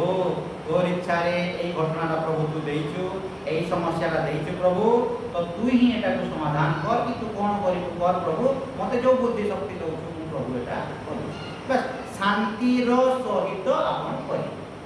ଶାନ୍ତିର ସହିତ କରିବାଟା ଏବଂ ଅଶାନ୍ତିର ସହିତ କରିବା ଭିତରେ ଆକାଶ ପାତାଳ ତଫାତ। ତ ଏମିତି ଡେ ବାଇ ଡେ ଆପଣଙ୍କର ଚାଲିଥିବ ଆଜ୍ଞା, ଖୁସିରେ ରହୁଥିବେ। ପ୍ରଭୁ ଆଜି ଦିନ ସାରା ଯାହା ହେଲା, ଫେର୍ ସନ୍ଧ୍ୟାରେ ଆପଣ କ'ଣ କରିବେ? ପ୍ରଭୁ ଏଇ ଜିନିଷ ଗୁଡ଼ିକ ଆଜି ଘଟିବାର ଥିଲା ଆଜ୍ଞା, ମାନେ ସନ୍ଧ୍ୟା 6 ବଜେ ଠାକୁର ଘରକୁ ଯାଇକିରି କ'ଣ କରିବେ? ଠାକୁର ଘରରେ ବସିଲେ ମାନେ ଆପଣଙ୍କ ପ୍ରଥମ ବୃତ୍ତି ଆସିବା କଥା ପ୍ରଭୁ। ବାକିଟା ସେ ଶ୍ଲୋକ ମାନେ କେତେ ପଢ଼ିଲେ ନ ପଢ଼ିଲେ ସେ ଛାଡ଼, ତାର ପଛ କଥା। ପ୍ରଭୁ ତୋର କୃପାରେ ଆଜି ଦିନ ସାରା ପ୍ରଭୁ ଯାହା ହେବାର କଥା ହେଲା, କି ନ ହେବାରଟା ହେଲା। ବର୍ତ୍ତମାନ ଧରନ୍ତୁ ଏବେ 7ଟା 15 ହେଇଛି, ଆଜି ଦିନରେ 7ଟା 15 ପର୍ଯ୍ୟନ୍ତ ଯାହା ହେବାର କଥା ସେ ହେଲା କି ନାହିଁ, କି ନ ହେବାରଟା ହେଇଛି? ଯାହା ହେବାର କଥା ହେଇଛି। ଆଉ ଥାପଡ଼ଟେ ଯଦି ପାଇଥିବେ, ଥାପଡ଼ଟେ ଯଦି ପାଇଥିବେ, ଏ ବୁଦ୍ଧି ଆସିଲେ ସିନା ପ୍ରଭୁ ତୋର ଅଶେଷ କୃପାରୁ ଥାପଡ଼ଟେ ପ୍ରଭୁ ପାଇଲେ। କାହା ଘର এইটা ହେଲେ ଏଇ ସମୟରେ ଏ ବୁଦ୍ଧିଟା ଯଦି ଆସିଲା ବେଲେ ସିନା। ଆଉ ଆଜି ପ୍ରଭୁ ତୋର କୃପାରୁ ମୁଁ ପନିର ଖାଇଲି ପ୍ରଭୁ ବୋଲି କହିଲେ କ'ଣ କ'ଣ ଲାଭ ହେଲା? ପନିର ମୁଁ ଖାଇଲି ତୋର କୃପାରୁ ବୋଲି କହିଲେ ହେବ ନାହିଁ। ତୋର କୃପାରୁ ପ୍ରଭୁ ଥାପଡ଼ଟେ ଖାଇଲି ପ୍ରଭୁ, ଆଜି ମୋ ଥାପଡ଼ଟେ ଲେଖା ହେଇଥିଲା ଭାଗ୍ୟରେ, ଏତିକି ତାରିଖ ଦିନ ଥାପଡ଼ଟେ ଖାଇବାର ଏଇଟା ଥିଲା ପ୍ରଭୁ। ଏଇଟା ମାନେ ଥାପଡ଼ର ଅର୍ଥ କ'ଣ? ଯାହା ବି ହେଲା, କିଏ ଧରନ୍ତୁ ଗାଲି ଦେଇଦେଲା, କ'ଣ ଗୋଟେ ହେଲା, କିଛି ଗୋଟେ ବଡ଼ ହେଲା, ଆପଣ ଦୋକାନକୁ ଗଲେ ଚୋରି ହେଇଗଲା, କ'ଣ ହେଲା, ୱାଟେଭର ଯାହା ବି ହେଲା ପ୍ରଭୁ ତୋର ଇଚ୍ଛା ବୋଲି ଯଦି ଆପଣ ସ୍ୱୀକାର କରିଦେଲେ, ଗ୍ରହଣ କରିଦେଲେ ଆଜ୍ଞା, ଆଉ ଦୁଃଖୀ ହେବେ ନାହିଁ। ବିଚାର କରନ୍ତୁ ତ ଆମ ଭିତରେ ଯେଉଁ ରିଆକ୍ସନ୍ ଯେଉଁ ହେଉଛି, ରିଆକ୍ସନ୍ ମହାଭାରତ ଯୁଦ୍ଧ ଯେଉଁ କାହିଁକି ହେଲା, ନ ହେବା କଥା ହେଲା। କିଏ ଧରନ୍ତୁ ଗାଲି କରି ଦେଇଦେଲା, କାହିଁକି ମୋତେ ଗାଳି ଦେଲା, ନ ଦେଲା, ନ ଦେବା କଥା, ମାନେ ଭିତରେ ରିଆକ୍ସନ୍ ଦେଖନ୍ତୁ। ସେଇ ରିଆକ୍ସନ୍ଟାକୁ ଶାସ୍ତ୍ର କ'ଣ କୁହନ୍ତି? ଧୀରେ ଧୀରେ କମେଇ ଦେବ, ଆଉ ରିଆକ୍ସନ୍ ହେବନି। କିଏ ଗାଲି କରି ଦେଇଦେଲା ବି ଆପଣ ହସିଦେବେ, ଭିତରେ ହସିଦେବେ, ଗାଲି ଦେଉଥାନ୍ତୁ, ମାନେ ମୁଁ ଗ୍ରହଣ କଲେ ସିନା। ତ ପ୍ରଭୁ ତୋର ଇଚ୍ଛାରୁ ଆଜି ଦୁର୍ବୁଦ୍ଧିଆ ଲୋକ ମୋତେ ଗାଲି କରି ଦେବାର ଥିଲା ପ୍ରଭୁ, ଗାଲି ଦେଲା, କିଛି ଅସୁବିଧା ନାହିଁ ପ୍ରଭୁ, ମାନେ ତୁ ହିଁ ପ୍ରଭୁ ତାର ମାଧ୍ୟମରେ ମୋତେ ଗାଲି ଦେଲୁ। ଧରନ୍ତୁ ଆଜ୍ଞା, ଏ ମନୁଷ୍ୟ ବୁଝେ ନାହିଁ ଆଜ୍ଞା, ଏ ମନୁଷ୍ୟ ବୁଝେ ନାହିଁ, ମାନେ ଏଇଟା ଛୋଟିଆ ଉଦାହରଣ ଆଜ୍ଞା। ଧରନ୍ତୁ ମୁଁ ଏବେ ଧରନ୍ତୁ ଭାବିଲି ଯେ ପ୍ରଭୁ ତୋରି କୃପାରୁ ସେ ବ୍ୟକ୍ତିର ମୁଣ୍ଡଟାକୁ ପ୍ରବେଶ କରିକି ମୋତେ କେକ୍ ଖାଇବାକୁ ଦେଲୁ ବୋଲି ବୁଝିଲି। ଯଦି ମୁଁ ବୁଝିଲି ତ ତୁ ହିଁ ପ୍ରଭୁ ସେ ବ୍ୟକ୍ତିର ମୁଣ୍ଡ ଭିତରେ ପଶିକିରି ମୋତେ ସେଉଟା ଆଣିକିରି ଦେଲୁ ବୋଲି ବୁଝିଲି। ଆଉ ଜଣେ ଯଦି ଗାଲି ଦେଲା, ତୁ ହିଁ ପ୍ରଭୁ ସେ ବ୍ୟକ୍ତିର ମୁଣ୍ଡକୁ ପ୍ରବେଶ କରିକି ମୋତେ ଗାଲି ଦେଲୁ ବୋଲି ବୁଝିବି କି ନାହିଁ? ଯଦି ଏ ଦୁଇଟା ଯଦି ସମାନ ହୁଏ, प्रभु तू ही से व्यक्तिर मुंड को प्रवेश करी तार कृपार मुझे पाइली तार कृपार प्रभु मु सेव पाइली मैंने तू ही प्रभु माध्यम है मत देलु एटा कि अलग किए देला से व्यक्ति को देखिबो नहीं से भगवान को देखिबो भगवान तार माध्यम रे भगवान देले यदि भगवान सारा यदि देले बेले गाली भी देले तो सेटा यदि आपण बुझी पाले आ आपण बिचली देबे तो शास्त्र रो एकमात्र उद्देश्य होची विभिन्न प्रकार परिस्थिति रे आपण केवल शांत केमिति रहिबे सेटा हो शास्त्र रो उद्देश्य अलगा किछि नै शास्त्र रो एकमात्र उद्देश्य होची विभिन्न प्रकार परिस्थिति रे आपण केमिति शांत रहे जहाँ भी घटना घटो आज्ञा एडे बड़ घटना रे घटी गला आज्ञा मु शांत होई पारबी आज्ञा जेमिति 40 वर्ष पढ़ेला आज्ञा लोकटा प्रचुर पैसा 40 वर्ष शास्त्र पढ़ी झियो पाई बोली झियो जो मरी गला आज्ञा भो हे तांगा मु प्रेजेंट पूरा भो हे एवं मोर सामना रे भी कहला हम बसिथिले झियो कहजे मोर गीता पढ़िबार बेकार मोर उपनिषद पढ़िबार बेकार मोर गुरु परिवार बेकार हे गला आज्ञा देखन भो हे तार झियो सब बात रे तो निजे बुझी था सब मो बेकार है भाई किसी लाभ ना कौन लाभ है कि 40 वर्ष पूर्व मो कहि दिया से व्यक्ति 40 वर्ष पूर्व से व्यक्ति को मो कहि दिली ताकरे मो होतली गड़बड़ रे 40 वर्ष पूर्व कहि दिली कि तू जो भलिया करछु एटा किछि काम देबो नाही ये विद्या काम करिबो नाही गीता किछि काम देबो नाही उपनिषद किछि काम देबो नाही ताकू तू आचरण कर ताकू पालन कर बारंबार तो मो कहि दिया आज्ञा पालन कर आचरण कर से आचरण न करी गीता पढ़ुत बोला मुझे देखा जी डिस्कशन करबा हम दी इंग्लिश रे देखो गीता श्लोक पढ़तो देखो गीता रे जो लिखा है आज्ञा एटा एमके श्लोक बोले इंग्लिश रे पढ़तो ठीक के हम आए की लाभ देला गीता को आलोचना कर दो मुझे किछि लाभ देबो नहीं आज्ञा अपन भांगरा छड़ाऊ दो बोले कहि एवं से फिर सकालो कोन गलो सकालो आज्ञा उठी जो चारटा रे उठी आज आज्ञा गीता श्लोक उठे उपरे आज मंथन रे करी आज्ञा मते फोन कर से मंथन करे सारले मते पारे फोन कर जे मंथन करी आज्ञा गीता श्लोक उपरे तले मु डाले मजा करे मंथन केमिति करे कोन दो बोले बुढ़ा को ता माने एति भेलो घसी मंथन तो करू आज्ञा विचार करी एवं सत कथा से मुंड काम करिबो आज्ञा केते बेले से बुढ़ा को जे घसुची देखबे तो जो माने सिगरेट टिपी दे पाउ टिपी दे गोटे व्यक्ति धरन तो पूरा धर्मरा मन ताको आपण भाबे कोन ई व्यक्ति को रोग हो गला रे भाव पाउ से देई गला सिंह बोलिया सिंह ताको जे कहबे के बाथरूम के सफा कर दे बोले कहले सफा कर पाउ से देई गयो ताको दे सिंह बोलिया बोले आसबो तो सेमिति ये ब्राको धरि के बसु दी बोले ब्रेन पूरा एक्टिव हो गला ब्रेन एक्टिव हे कि आराम रे ये दामना उपनिषद रो श्लोक को से एनालिसिस कर की लाभ हैला पहला था तो सही व्यक्ति को ताने 40 वर्ष आगे पढ़ी ए विद्या एमति काम करिबो नाही एवं सेटा को ताने से चिन्मानंद को से गुरु कर दिले चिन्मानंद मध्ये सही कथा कहि दिले आज्ञा बना कहला आज्ञा हम श्रीमद् भगवत गीता शास्त्र श्लोक मु पढ़ी देली किछि तो काम कर नाही बोले तो ये कोन कहले माने ये कहला I have gone through Shrimad Bhagavad Gita but nothing has happened बोले किछि हेला नहीं ये कहले yes you have gone through Shrimad Bhagavad Gita but has Bhagavad Gita gone through you माने तू श्रीमद् भगवत गीता पढ़ीछु किंतु भगवत गीता तो भीतर को प्रवेश कला कि माने मो संपूर्ण भगवत गीता पढ़ी देली किछि काम कला ना मो संपूर्ण भगवत गीता पढ़ी देली किंतु भगवत गीता तो भीतर को प्रवेश करिछि कि तो ये विद्या होची प्रयोगात्मक विद्या तो एटा को यदि आपण प्रयोग करिवे ताहेले तार लाभटा पाइबे एवं प्रयोग यदि न करिवे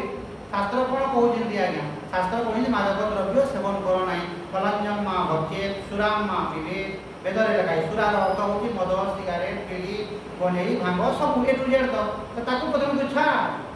ताकू साधना करबा कथा कि 40 वर्ष आगे 40 वर्ष होला पढु उपनिषद ए उपनिषद गीता को पी दी पहला तो तोर भांगटा को छा बुढ़ाटा को छा छाड़ी को केमिति अभ्यास हेबो शास्त्र पढ़ी हेबो केमिति हेबो आपण दिन को बेतर धरतु भांग खाउंदी 20 थर खाउंदी 20 रो 15 करंतु 15 रो 10 करंतु 10 रो 5 करंतु 5 रो 3 करंतु धीरे धीरे बड़ जिनस न आज्ञा शास्त्र आपको कहू नाहंती जे आपण 20 थर भांग खाउंदी बोले काली टू स्टॉप करि पारिबे ना କାଲିଠୁ ଷ୍ଟପ୍ କରିପାରିବେ ନାହିଁ, ଅସମ୍ଭବ। ଶାସ୍ତ୍ର ପଢ଼ୁନି ଧୀରେ ଧୀରେ ଧୀରେ ଧୀରେ ଧୀରେ କେତେ ବର୍ଷ ଲାଗିଥାନ୍ତା ଆଜ୍ଞା? ଏଇ ଯେଉଁ ବଦଭ୍ୟାସ ଥିଲା ଯଦି ସାଧନା କରିଥାନ୍ତା 6 ମାସ କିମ୍ବା ବର୍ଷରେ ହେଇଥାନ୍ତା। ତ ତାକୁ ତୁ ପାଳନ କର। ସେଇ ବ୍ୟକ୍ତିକୁ ମୁଁ ଯେଉଁ କହୁଥିଲି 20 ବର୍ଷର ଚିନି ଥିଲା, 20 ବର୍ଷର ଚିନି ଗୋଟେ ଜରିରେ ଅଧ କିଲୋ ଚିନି ଥିଲା, ନିଜେ ଖାଇବ ନାହିଁ, କାହାକୁ ଦେବ ନାହିଁ। ଗୀତା ପଢ଼ୁଛି, ଗୀତା ଚିନି ଅଧ କିଲୋ ଥିଲା ଗୋଟେ ଜରିରେ, ସେ ଜରିକୁ ଏମିତି ଖାଲି ଟଚ୍ କରିଦେଲେ କଣା ହେଇଗଲା, ମାନେ ମୁଁ ଏମିତି ଛୁଇଁ ଦେଲି କି କଣା ହେଇଗଲା। 20 ବର୍ଷର ଜରିଟା କେମିତି ହେବ? ପଲିଥିନ୍ଟା 20 ବର୍ଷର ଚିନିଟା କେମିତି ହେବ? ପଲିଥିନ୍କୁ ଛୁଇଁ ଦେଲି ମାନେ କଣା ହେଇଗଲା, ଛୁଇଁ ଦେଲି ମାନେ ବସିଗଲା।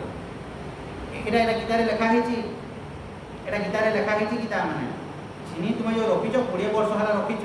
তার অর্থ কাহাকে দেই দিও কি খাইব, তুমি নিজে খাইবনি এবং কাহাকে দেবনি। এটা গীতারে লেখা হয়েছি। যদি ন খাও কাহাকে দেই দিও, তো তার সদ্ব্যবহার করব কি? যদি বুঝুথিব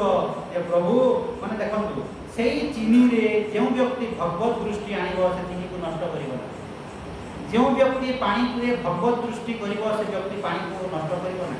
যে ব্যক্তি গছরে তার ভগবত দৃষ্টি করব সে ব্যক্তি গছকে নষ্ট করব না। তো সেই জায়গায় ভগবত দৃষ্টি যদি আপনার হোথব তাহলে চিনিটাকে আপনার নষ্ট করবে আজ্ঞা। তো চিনিটা যেহেতু থা হয়েছে মু যদি খাও না ব্যবহার করুনি কাহাকে জনক দেই দিয়া গরিব লোক সে খাইব, অসুবিধাটা কোণ হল? তো থিওরিটিকালি খালি গীতা আপনার পড়িদেলে কিছু কাম দেব না। তো এমিতি ভাবে যদি আপনার নিদ্রা ভঙ্গ হওয়া ঠার নিদ্রা যা পর্যন্ত প্রার্থনা কলে, পুঁ সন্ধ্যায় আপনার প্রার্থনা করবে প্রভু তোর ইচ্ছা রে প্রভু যাহা হওয়ার কথা, রাতে এটা সন্ধ্যায় প্রার্থনা করবে, রাতে প্রভু যাহা তোর ইচ্ছা হওয়ার কথা, যাহা হওয়ার কথা সেইটা হব প্রভু। মানে কেতটা ফোন আসব, কোণ আসব, কুয়াড়ে যাবি, কোণ করবি, যাহা তোর ইচ্ছা থাকবে প্রভু সেটা হবে। এমিতি কহিকি আপনার রেডি হন। কিন্তু এ মনুষ্যের দুর্বৃত্তি কোণ? আরাম শুইবা, তো এসি চলা শুইমা। এ মনুষ্য কোণ করছে আগে? এসি চলা শুইমা, আরাম শিখু তাপরে কিছু এসি চলা বলি বুঝুথা ও এসি চলাউথা,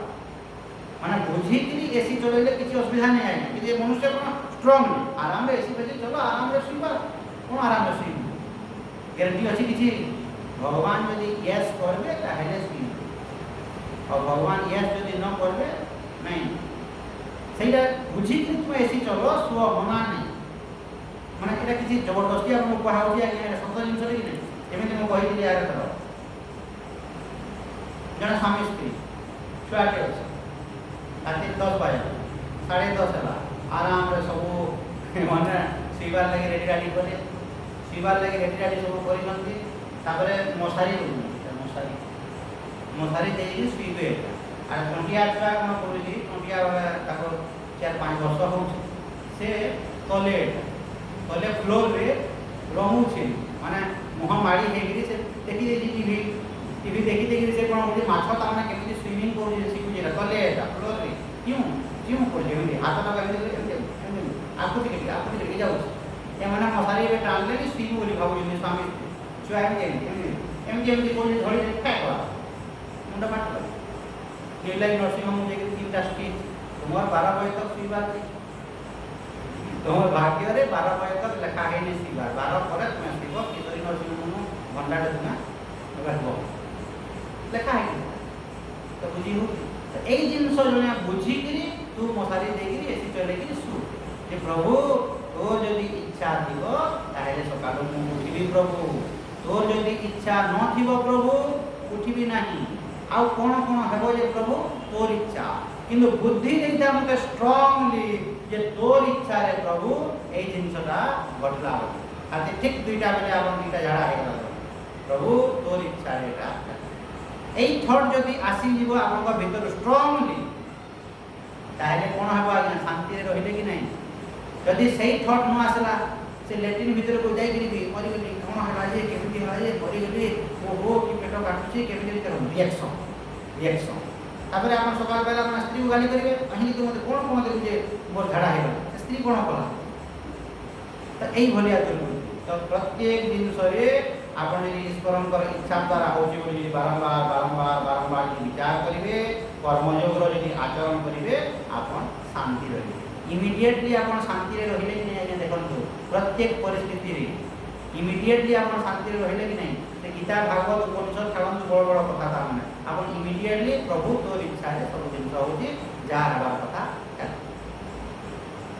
ଧରନ୍ତୁ ଆପଣ ଯଦି କହିବେ ଆମେ କ'ଣ ଏଇଟା ବୁଝୁନୁ କ'ଣ ଗ୍ରହଣ କରି ହେଉଛି ଗ୍ରହଣ କରି ହେଉଛି ବୁଝିବାଟା କ'ଣ ଯେତେବେଳେ ସମସ୍ୟା ଗୋଟେ ଗୋଡ଼ ଭାଙ୍ଗି ଦେଲେ କ'ଣ ପ୍ରଭୁ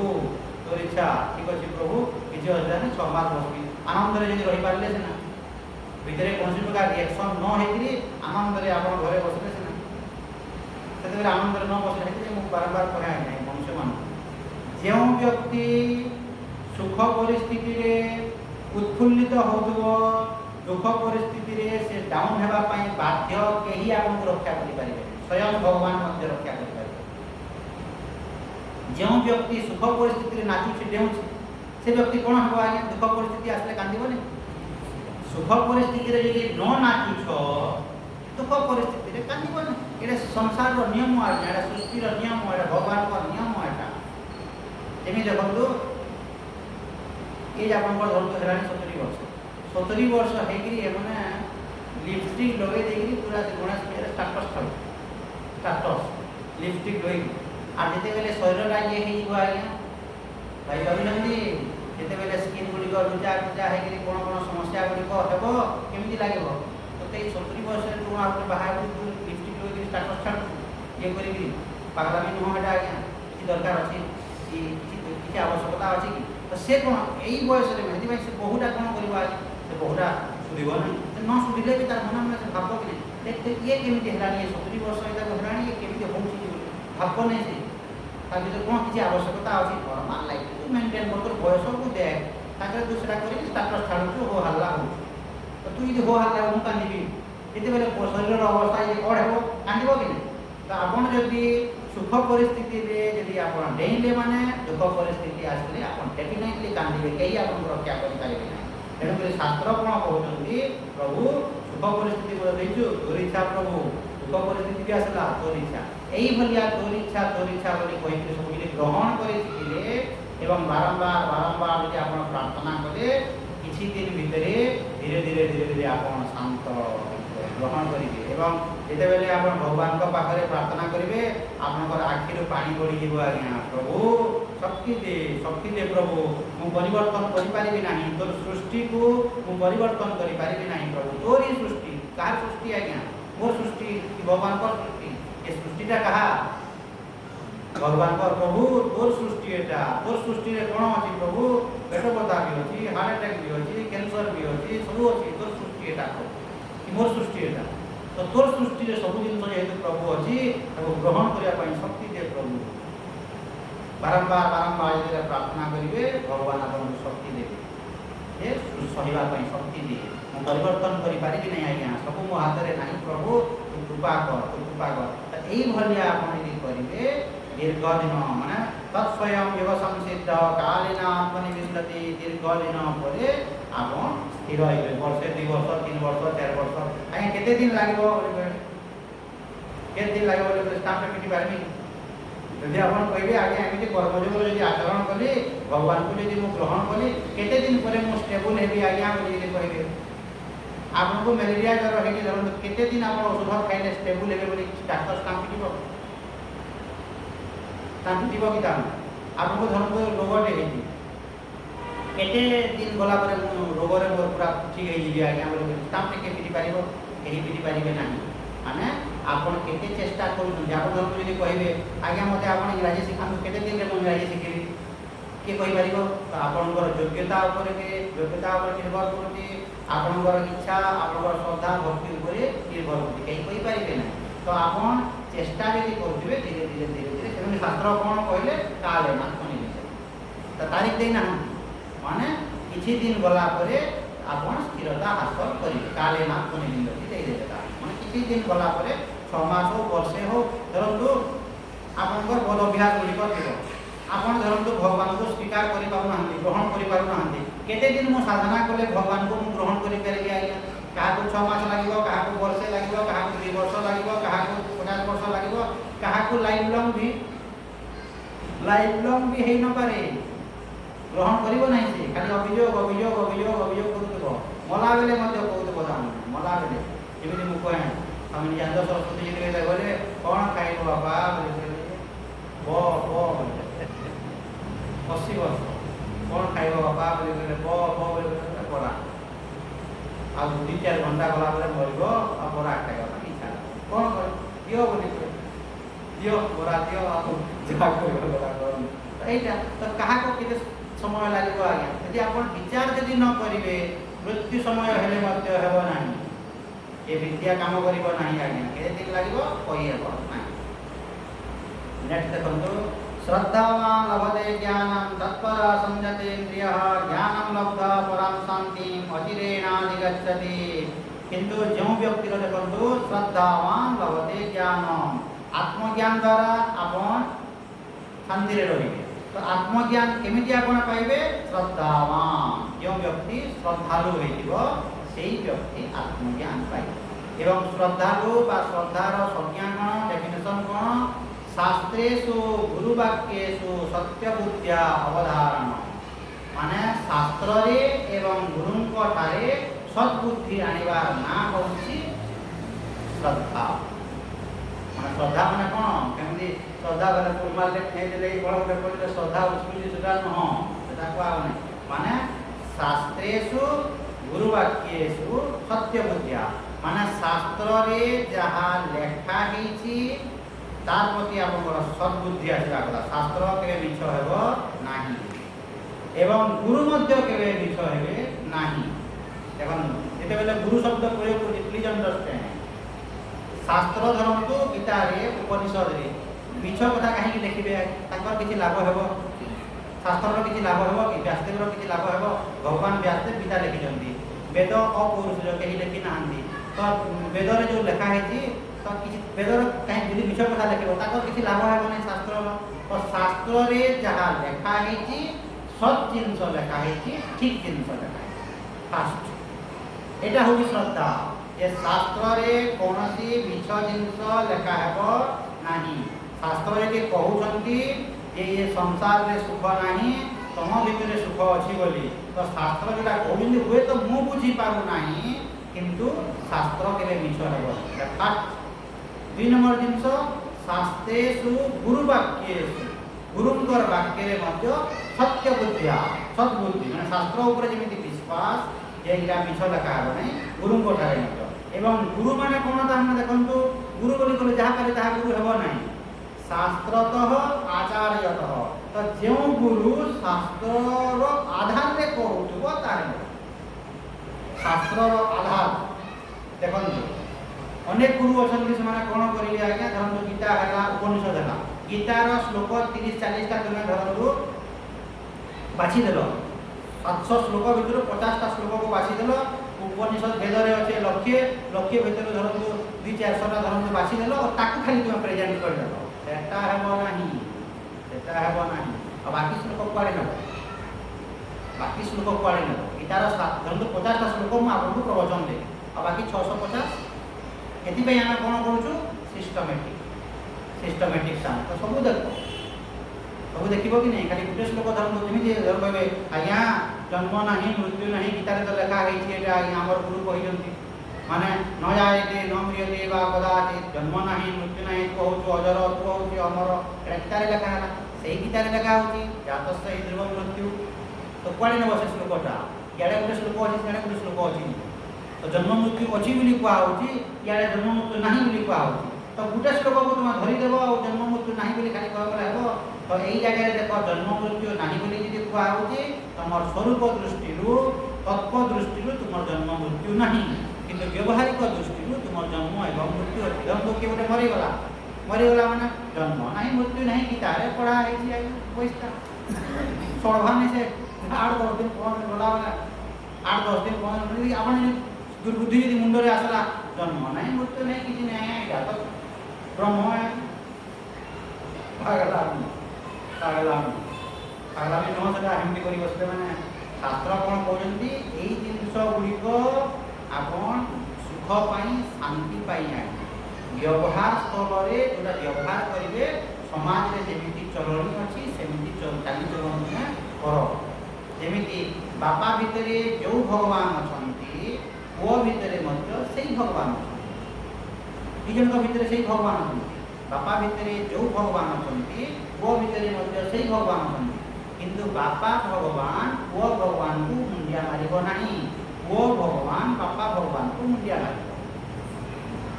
बुझेला बापा भगवान पुओ भगवान को मुंडिया मारिबो नाही बापा मारिबो मुंडिया की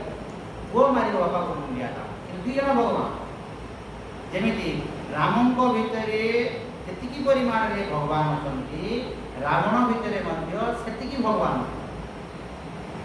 माने देखंतु लोक हजम करिबे आज्ञा रावण भितरे भी सेतिकी भगवान आज्ञा हमरे कहले लोक ग्रहण करिबे नाही जे बुझी नथिबो गीता पढि नथिबो किबा बहुत दिन धरि साधना करन को बुझी पारिबो नाही माने राम भितरे जेतिकी भगवान रावण भितरे मध्य सेतिकी भगवान देखंतु जेते बेले एबे तो आसी जीव किछि दिन गला परे दुर्गा पूजा जे देखियो भक्ति जो मन मुंडिया मार देगिरी जो मंडप हेतिबो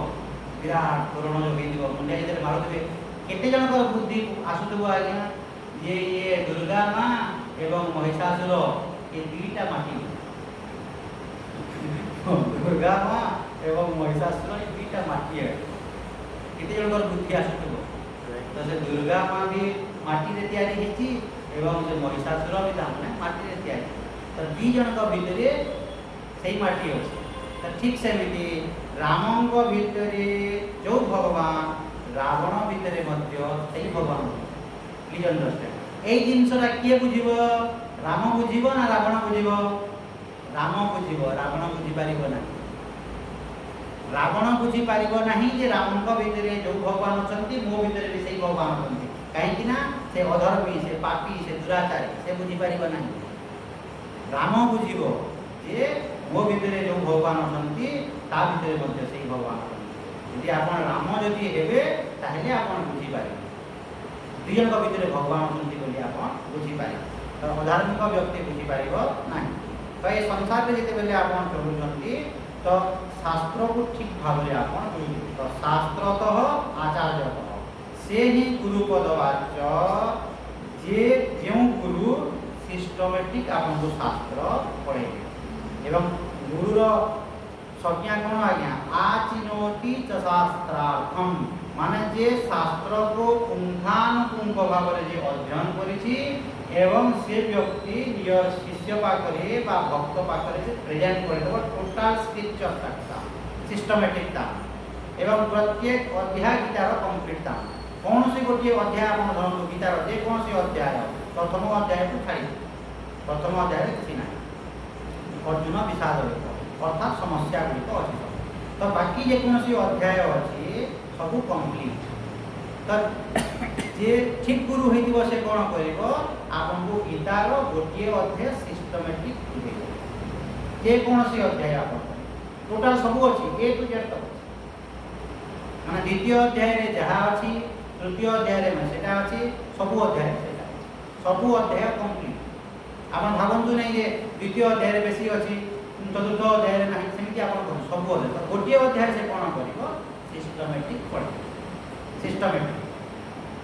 पूरा श्लोक थाउ 30 टा श्लोक एरा के गुरु जे सद्गुरु हेतिबो किबा जे सच्चोट हेतिबो जे पारंपरिक परंपरा अंतर्गत हेतिबो से आपन को गोटे अध्याय सिस्टमेटिक पढे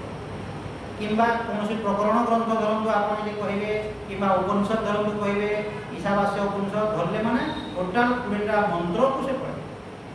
आ गोटे मंत्र को तुमे पढाई देबो बाकी उठाई सेटा हेबो सेमिति कले हेबो कोन हेबो आपन समस्या कले आसबो आ समस्या को बुझी पारिबे समस्या गुडी करो नै उपनिषद रे एटा लेखा हला सेही ईशावास्य उपनिषद रे कोन लेखा हिते धरंतु आपन को केवल मु तत्व विषय रे कहि ईशावास्य उपनिषद रे तत्व लेखा तत्व माने तो ब्रह्म अटो तो निर्गुण निराकार अटो तो तामना अजर अमर ए सब धरंतु कहि आ लास्ट में जो मंत्र लेखा हला ततस्मर भूतकम स्मर तू जहा जहा कीर्ति को सब स्मरण कर बोली लेखा हला आडा कोआडे नबो हेस मंत्र रा कोआडे न लास्ट मंत्र माने तू कोन कोन करूछु स्मरण कर आ जहा जहा तू करिछु सेही अनुसार तू फल पाइबो तो सब जिंस लेखा हितिबो माने साध्य भी लेखा हितिबो एवं साधना भी लेखा हितिबो फाइनल जिंस भी लेखा हितिबो एवं फाइनल जिंस को पाइबा पई कोन साधना करबे सेटा मते लेखा हितिबो एवं प्रत्येक अध्याय लास्ट रे लेखा हि देखंतु ब्रह्म विद्याया योग शास्त्र ब्रह्मविद्या विषय लिखा है एवं से ब्रह्मविद्या को केमिति पाइबे योगशास्त्र भी लिखा दुईटा जिनस हेले जाई कंप्लीट हो धरतु आपको केवल मु तत्व विषय कहि कि से तत्वटा को केमिति पाइबो जदि न कहली हेबो देखो ए कोन लिखा है नहीं ज्ञान सदृशम बोली कहीदेले 38 नंबर श्लोक ज्ञान भलिया पवित्र जिनस किसी ना कि से ज्ञान केमिति पाइबो 2 नंबर धाड़ी में कहीदेले कि नहीं तो दीर्घ दिन धरिकी कर्मयोगर जदि आचरण करिवो ताहले तुम आत्मज्ञान पाइबो तो ये जगह जो लिखा होगी श्रद्धावान लभते ज्ञानम श्रद्धार अर्थ होगी शास्त्रतः आचार्यतः माने शास्त्र प्रति सद्बुद्धि एवं आचार्य गुरु प्रति मध्य सद्बुद्धि एवं गुरु किए ए शास्त्रर आधार पे आपको कहते बेटा शास्त्रर 4टा किंबा 5टा श्लोक कहिकिरि ना शास्त्र पूरा सिस्टमैटिक तो श्रद्धावान लभते ज्ञानम तत्परः नेक्स्ट आमना होची जो व्यक्ति तत्पर थिबो सेही व्यक्ति ए ज्ञान पाइबो तत्पर माने कोन ज्ञान संबलपुरी भाषा रे मध्य तत्पर माने पूरे जिंस जे जानिबा पे भितरे पूरे तत्परते अछि आपण याडे टाइम हला न घरे जेकरी याड साडी कोन टाइम हलानी याडे धरतो 6टा 10 हलानी आपण 6:30 रे पहुंचीबे किंतु याडे एक वर्ष पर होजनी तो तत्पर आपण असंती कि तो तत्पर माने सेही ज्ञान पाइबा पे जे व्यक्ति रो इच्छा शक्ति इच्छा तत्पर माने जिन सब जानिबी ए जिंस पाइबे त श्रद्धावान लभते ज्ञानम तत्परः नेक्स्ट होची संयत इंद्रिय तो निजर इंद्रिय मानन को जो व्यक्ति निजर अधीन में रखि निजर इंद्रिय मानन को जो व्यक्ति कंट्रोल करि देखो ए श्लोक से बुढ़ाटा जो कहू दिया से बुढ़ाटा ए श्लोक में यदि पढ़ी थांता आज्ञा भांग खाइबो राको खाइबो भांग गुड़ाको खाइके कैंसर भी देखो हेला तार दाम कैंसर है केते खर्च कला 30 लाख वर्ष केते डॉक्टर कहि देलानी जे ताने न कर तू कहीं जाइए डॉक्टर हो जाइए कहू आज्ञा मते एमिति पैसा पूछू एमिति ट्रीटमेंट करंतु पेनलेस ट्रीटमेंट करंतु माने मते केमो फेमो दियंतु नै कौन सी प्रकार मते रिएक्शन न हो पेन न हो जहा खर्च हो डॉक्टर कोन कहला विटामिन टाइप रो गुटे दे माने कैंसर सहित जोटा युद्ध करिवो मो भाषा रे कैंसर सहित जोटा युद्ध करिवो सेमिति इंजेक्शन दे देला 3 लाख टका गोटे को 3 लाख तो जानी डॉक्टर दाम एकोलोर डॉक्टर जानी कि एटा किसी काम दे बने तो तोते पेनलेस दरकार तू कहूछु ले 2 लाख 15 दिन 2 लाख 15 दिन 2 लाख एमिति वर्षे 2 4 12 48 30 40 लाख खर्च कला तापर तार मध्य कैपेसिटी अछि आ काम कर कि पेन किछि हेनी पेन बिल्कुल नहीं जेमिति खाउ देला सुस्त सबल मनुष्य गुला गला गला खाई पी पूरा टिपटॉप भाषण मारबो वचन दे जे माने 20% दाम पूरा सब किछि वर्षे पर तापर फेटिंग दिले एग्रावेट कला डॉक्टर कला काम कर ये डॉक्टर गाली बोली तू कहीं आगो कहलो नहीं तू कहीं कहलो तो खर्च कर ना तू तो कहलो पेनलेस बोली देली देली बहुत दिन काम करियो वर्षे पहुंचला स्वा कहीं 40 लाख खर्च करियो बेकार बेकार तो एइला दाम तो संयत इंद्रिय तो जो व्यक्ति निजर इंद्रिय गुड़ी को निजर अधीन में रखी तो निजर इंद्रिय गुड़ी को निजर अधीन रे अर्थ होची देखंतु सरल भाव रे जे बुझाई दिया हेबो इंद्रिय गुड़ी को आपण निजर अधीन रे रखि संति बोली केमि जणा पड़िबो जेतिकी व्यवहार करिवा द्वारा प्रत्येक इंद्रिय उके इंद्रिय नै प्रत्येक इंद्रिय जेतिकी व्यवहार करिवा द्वारा मोर शरीरटा सुस्थ सबल हेकि रहिबो मु सेतिकी व्यवहार करिवि अधिका करिवि नाही कम करिवि प्रत्येक इंद्रिय गोटे इंद्रिय बोली आपण भाबबे नै धरंतु आपनकर खाद्य दिया हे भात डाली तरकारी खीरी पूरी पनीर धरंतु जुआ तो आपण केते खाइबे आपण जितेंद्रिय बोली केमि जणा पड़िबो जितेंद्रिय बोली जणा पड़िबो आपण जोटा जेति एति दरकार आपण सेति आपण खाइबे ताहले आपण जितेंद्रिय खाइबे नाही बोली शास्त्र कहू नांती खाओ नाही तुम न खाइले तुम जितेंद्रिय शास्त्र सला कहू नांती खाओ किंतु देखो 5 मिनिट 3 मिनिट के अटको 2 मिनिट के भोजी भात को जेते जाउछो भोजी पार्टिकुलरली 60 टा आइटम 60 टा जेते आइटम हनी से जगह किए देखो डायबिटीज पेशेंट जाइए बीटा रसगुल्ला पहला खाई देले पहला आरंभ बोले मीठा एने घरे दो नांती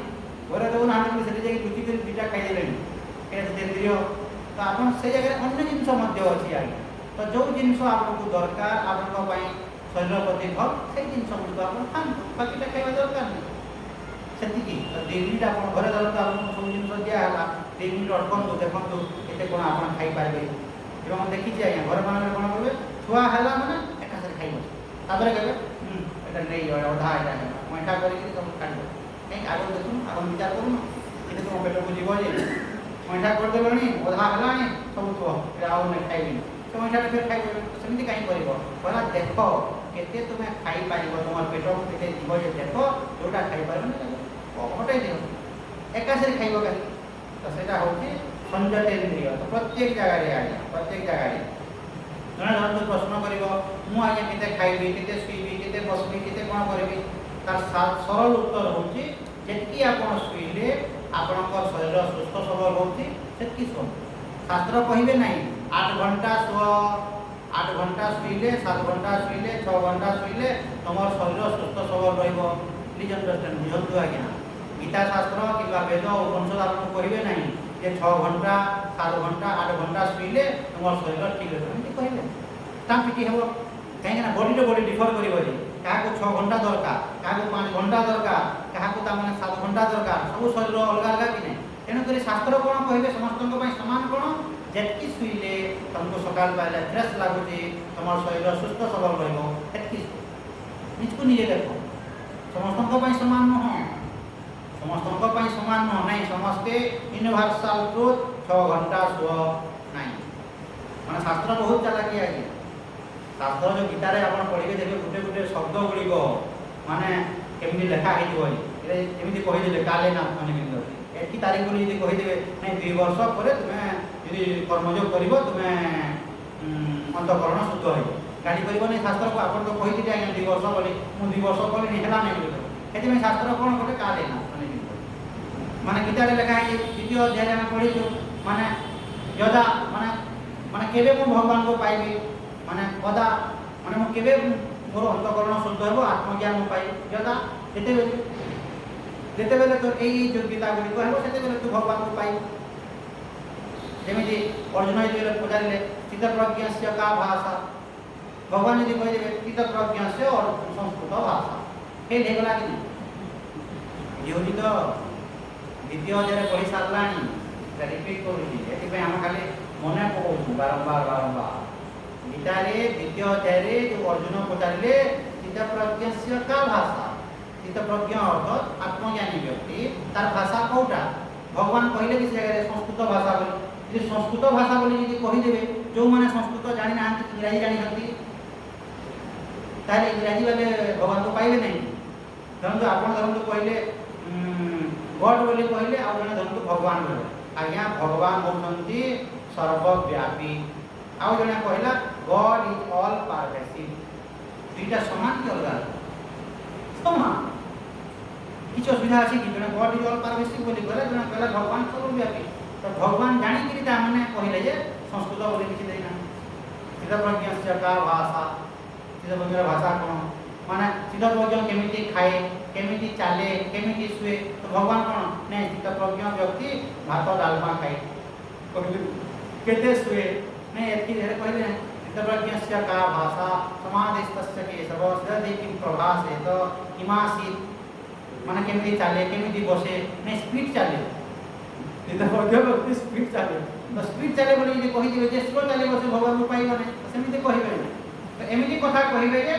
ଆପଣ ତାମାନେ ହାରିଯିବେ ଆଉ କିଛି କହିପାରିବେ ଏମିତି ଆପଣ ଯଦି କହିବେ ଆଜ୍ଞା କେତେ ଘଣ୍ଟା ଶୋଇବି ଏତିକି ଘଣ୍ଟା ଶୋଇଲେ ଆପଣଙ୍କ ଶରୀର ସୁସ୍ଥ ସବଳ ରହିଛି ଏତିକି ଘଣ୍ଟା ଶୁଅନ୍ତୁ ଆଜ୍ଞା ମୁଁ କେତେଟା ରୁଟି ଖାଇବି ଆଜ୍ଞା ଆଉ କହିବ କି 4 ରୁଟି ଖାଇବ ଗୀତା ପଢ଼ୁଛ ଦେଖ ଆଜି ଯେଉଁ ଗଲେ 4 ରୁଟି ଖାଇବ କି 2ଟା ରୁଟି ଖାଇବ କେମିତି କହିବେ ଯାହାର ପେଟକୁ ଏତିକିଟା ଧରିଲା ଏତିକିଟା ଖାଇବ ତ ଶ୍ରଦ୍ଧାବାନ ଭବତେ ଜ୍ଞାନମ୍ ତତ୍ପର ସଂଯତେନ୍ଦ୍ରିୟ ତ ନିଜ ଇନ୍ଦ୍ରିୟକୁ ନିଜ ଅଧୀନରେ ରଖିବ ଅର୍ଥାତ୍ ଇନ୍ଦ୍ରିୟର ଦାସ ନ ଶାସ୍ତ୍ରର ଉଦ୍ଦେଶ୍ୟ କ'ଣ ଇନ୍ଦ୍ରିୟର ଦାସ ହେବ ଆମେ କ'ଣ ହେଉଛି ଆଜ୍ଞା ଇନ୍ଦ୍ରିୟର ଦାସ ମାନେ ଆଲନା ବାୟୁଦେବ କ'ଣ ମୋ ସହିତ ପିଲାମାନେ ରହୁନି ଆଶ୍ରମରେ ପିଲା ରହୁନି କାଲିଠୁ ଆଜ୍ଞା ପକ୍କା ଦାମ ମିଟିଂ କରିବ ଗୋଟେ ସନ୍ଧ୍ୟାରେ ଭଗବାନ ଉଠିବ କି ଉଠେଇ ନେମି ଆଜ୍ଞା ପକ୍କା ଉଠମୁ ଦାମ କାଲିଠୁ ଯଦି ନାଇଁ ଦୌଡ଼ିମୁ ଆପଣ କହିବି ଆପଣ ଏ ସନ୍ଧ୍ୟାରେ ମିଟିଂ ହେବା 9:30 ଶୋଇବେ ଆଲାର୍ମ ବାଜିବ ଆଲାର୍ମ କେତେବେଳେ ଦେବ ଆଲାର୍ମ ଆପଣ 5 କାଣା ବୋଧେ କି 4:30 ଦିନ 4:30 ଆପଣ ବାଜିବା ସେଟା ସେଟିଂ କରିଦେବେ 4:30 के आलार्म देवे मुझे ताको 4:30 नहीं देवे माने 5 बजे दियो 5:30 जेते बेला दौड़िबो हेते बेला नहीं आके 4:30 दिन दौड़िबो बोले 4:30 के आलार्म तापरे 4:45 5 5:30 6 के 5 मिनट तक पाइबा मैं ठीक 6 बजे को सब नित्य कर्म ए टू जेड तक खाली करी मैं खीर नहीं वाकी प्लस खीर तीनटा काम मोटे आसला पर 7:30 आसला पर 7:30 लाभो तुम वाकिंग बोलो कहाँ पर आगे टिके बोले सोच रखे ना बहान बोल पर आई उठा के उठे मुँह ये करे दा है कहने तो मका बुद्धि ये करी फिर वो तो भूल करो नहीं फिर तो हमारा नहीं आई आज तो बुद्धि आएगा होती इंद्रिय और दास एवं दा सिस्टम को देखो तो आलार्म जे दे दिबे आलार्म जे बाजला स्क्रीन कोला के यदि आपण उठी गले माने आपण सेव हे आपण उठी पारिबे उठी सेव हे टिके बोली यदि कहले टिके करे चल टिके यदि बोली करे शास्त्र देखो कोन कहउंदी शास्त्र कहउंदी न दत्या किंचित अवसरम मनाकपि ये मनो एतिकी भोग चाहिए जे याकू ता माने किछि अवसर दियो ना न दद्या किंचित अवसरम मनागबि तो ये मन को भोगर अवसर दियो नहीं ताकू ता रोटी के यदि बोली कहला कि से नडा कोन आपन तो कहबे सागे 10 मिनिट सुइले कोन डाली काली तो रात रे लेडी टिके सुजोग देले कि नहीं 10 मिनिट पर से मन कोन कहबो आज 15 मिनिट अधिकार सुइले कोन हिबो फिर 15 मिनिट पर मन कोन जुक्ति देबो आज दिने कोन न वाकिंग बोले कोन सुधाटा हियो संसार भासी जाउ तो तम जुक्ति से देई बस तो हेती पई शास्त्र कोन कहନ୍ତି इमीडिएट आपण जरूर तो जाई जल्दी भोजी को मीठा जो आज डायबिटीज पेशेंट नाही मो खाई के नाही से भेल आपण बंची गले नाही मो आज खाई के कोन है ना उठे खाई ले कोन हिबो कोन संसार भासी जाउची कोन मो डायबिटीज आकी बढ़ी हिबो मु तो दुर्बल है नहीं खाली टी अधिका चली देबी आपण जे मीठा तो पाकू होबे उठे खाइबे उठे टप करा गिली देले फिर खाइबे ए आपण सुजोग देले आपण सुजोग देले बेले गुटे रे आपण स्थिरता हेबो नै हां दुटा खाइले कोन हो दुटा खाइले भी मन मानिबो नै आउ खाइबे गुटे गुटे न खाइले मीठा खाइले हेबो नै चलला तो शास्त्र कहउजंती न दद्या किंचित अवसरम मनागबि तो ए मन को सुजोग दियो नै तो इंद्रिय रो दास हो नै इंद्रिय गुडी को मोर दास हेबा इंद्रिय गुडी को मोर अधीन रे रहबा कथा बेला हम से चलेबो इंद्रिय चाहे मार्केट में केते बयस 58 वर्ष 58 वर्ष हेगिरे बोले चालू जो एमिते मांगोला सीधा चलिबो नै देखु देखो ए कहीं की देखु ए वर्ष पड़ता मन धर तो पोस्ट जे बोले वाला को घर में बोले देखो कहीं की देखु तो बात तो जा मान देखो मन से तार आखी को तार निजे मन को तार कंट्रोल ना ए वर्ष बोले देखु स्थिर तो मोर आखी को मोर अधीन में रखी जोटा देखा चाहिए देखी जोटा देखा चाहिए नहीं मुझे देखी ना कानटा मोर अधीन में रहा कथा जोटा शुणा चाहिए मुझे शुणी जोटा शुणा चाहिए शुणी तो लोक मैंने एमती थे ये कहीदेवे जे कौन कौन कही कही देली आगे बाहर गला पार्टी कहीं बाहर पार्टी जहाँ पार्टी तोर अधीन तू पार्टी अधीन तो सब जिनस सब इंद्रिय गुड़िक मोर अधीन में रहा कथा कहार अधीन में रहिबो आज्ञा प्लीज अंडरस्टैंड माने कहार अधीन रे मनटा बा इंद्रिय गुड़िक रहिबो आज्ञा धरतु मीठा डायबिटीज पेशेंट कहार अधीन रे मन रहिबो से डायबिटीज पेशेंट नहीं मीठा खाइबो ना जे बुझिबो मीठा खाइ कि स्वर्ग को जीवार ना मीठा खाइ देले मु स्वर्ग को जीवी आ मीठा न खाइले मु नरक को जीवी एटा न मीठा खाइ देले जे मु सुखी हे जीवी आ मीठा न खाइले मु ए बुद्धि यदि स्थिर अच्छी ताको मीठा टाणी पार आज्ञा कि मनुष्य कौन भावे मीठा खाई मैंने स्वर्ग को सुखर माना सुखी हो आराम से भावी दुर्बुद्धि यदि सुबुद्धि कौन था मैंने मीठा खाई किए स्वर्ग को जाई ना कि मीठा खाई कहीं सुखी ना कि मीठा गोटे बड़ जिनस नुह केते क्विंटाल मिठा खाइले जीवन जीवन रे हिसाब करो केते क्विंटाल हवा केते पीस मिठा हवा हिसाब करे एते मोर गुरु कहंती दा माने एई घर रे देखवा माने केते बस्ता चीनी केते बस्ता डाली क्विंटाल हिसाब के करबे तो खाता कलम धरि के देखि माने एतकी तो खाइली नहीं एतकी तो खाइ साला तो मन कंट्रोल होने और आज मिठा पे खाइ ले कोन ये हिनी तो सही भले यदि आपण विचार करिवे ताहेले आपण स्थिर रहबे नहेले हेबो नहीं जाओ टिके एमती चली देखियो ओम पूर्ण